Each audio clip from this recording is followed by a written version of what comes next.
ओम शांति। आज की मुरली का सार।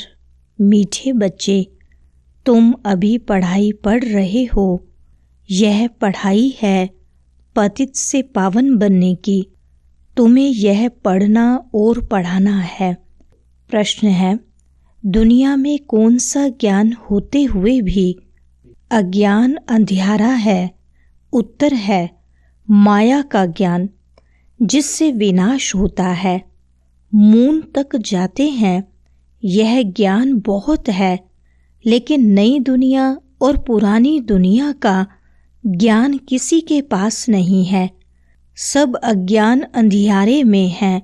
सभी ज्ञान नेत्र से अंधे हैं। तुम्हें अभी ज्ञान का तीसरा नेत्र मिलता है। तुम नॉलेजफुल बच्चे जानते हो, उन्हों की ब्रेन में विनाश के ख्यालात हैं। तुम्हारी बुद्धि में स्थापना के ख्यालात हैं। सुनते हैं मुख्य पॉइंट्स। पहला है, पहला आदि सनातन देवी देवता धर्म है, न कि हिंदू धर्म। मनुष्य समझते हैं गीता से हिंदू धर्म स्थापन हुआ। गीता का ज्ञान श्री कृष्ण ने दिया। कब दिया? परंपरा से। कोई शास्त्र में शिव भगवानुवाच तो है नहीं। तुम अभी समझते हो, इस गीता ज्ञान द्वारा ही मनुष्य से देवता बने हैं, जो बाप अभी हमें दे रहे हैं। इसको ही भारत का प्राचीन राजयोग कहा जाता है। दूसरा पॉइंट, अभी तुम देवी देवता बनते हो, तो मूल बात है हमको दैवी गुण धारण करने हैं। इन जैसा बनना है। चित्र भी हैं। यह चित्र न होते तो बुद्धि में ज्ञान कैसे आता? यह चित्र बहुत काम में आते हैं। भक्ति मार्ग में इन चित्रों की पूजा होती है, और ज्ञान मार्ग में तुमको इन्हों से ज्ञान मिलता है कि इन जैसा बनना है, क्योंकि तुम अभी पढ़ रहे हो। जब तुम पढ़कर अनपढ़ बनेंगे, फिर पूजा होगी। तीसरा पॉइंट, कहते भी हैं 2 बिल्ले लड़े, माखन तीसरा खा गया।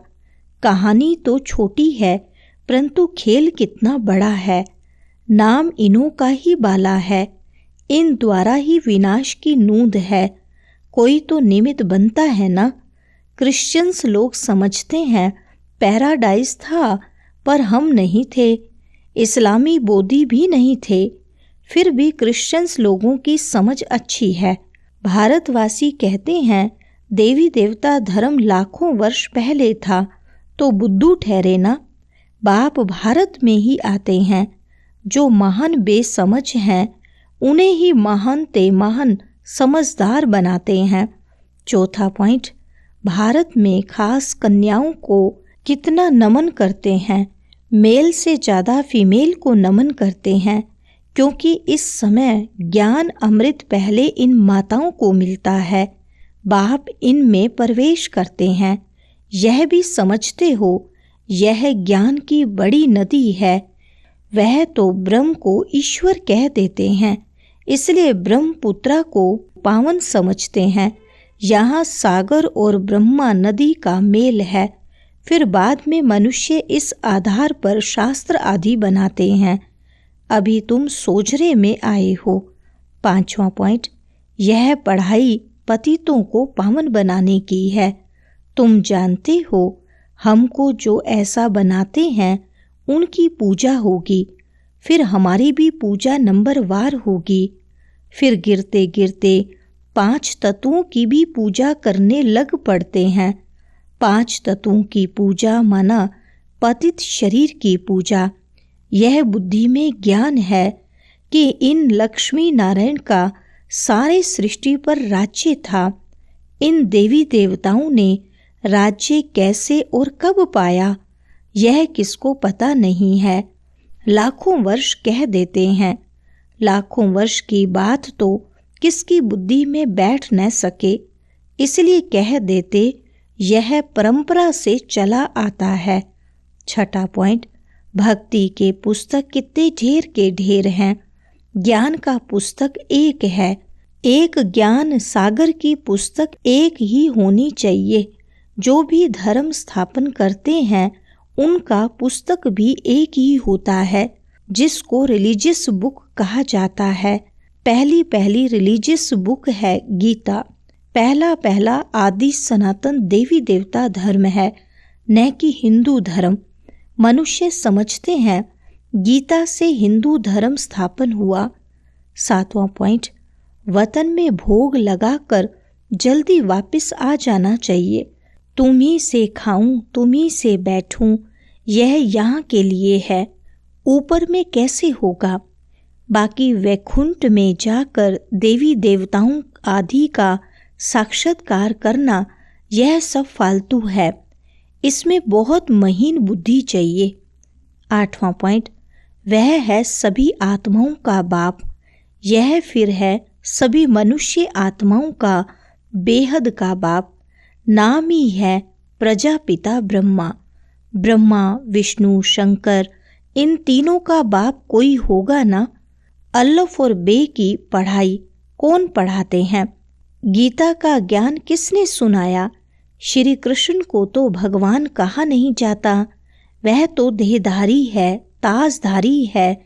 शिव तो है निराकार, उन पर कोई ताज आदि है नहीं, वही ज्ञान का सागर है। बाप ही बीज रूप चैतन्य है। 9वां पॉइंट, मुझे याद करो तो तुम सोने का बर्तन बन जाएंगे, तो धारणा भी अच्छी होगी। याद की यात्रा से ही पाप कटेंगे। मुरली नहीं सुनते तो ज्ञान रफू चक्कर हो जाता है।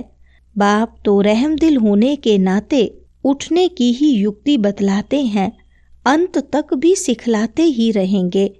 वरदान है, अपने पोजीशन की स्मृति द्वारा माया पर विजय प्राप्त करने वाले निरंतर योगी भव।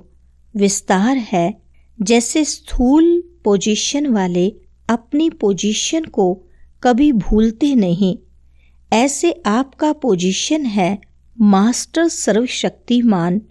इसे सदा स्मृति में रखो और रोज अमृत वेले इस स्मृति को इमर्स करो, तो निरंतर योगी बन जाएंगे और सारा दिन उसका सहयोग मिलता रहेगा। फिर मास्टर सर्वशक्तिमान के आगे माया आ नहीं सकती। जब आप अपनी स्मृति की ऊंची स्टेज पर रहेंगे तो माया चींटी को जीतना सहज हो जाएगा। स्लोगन है, आत्मा रूपी पुरुष को श्रेष्ठ बनाने वाले ही सच्चे पुरुषार्थी हैं। अच्छा, ओम शांति।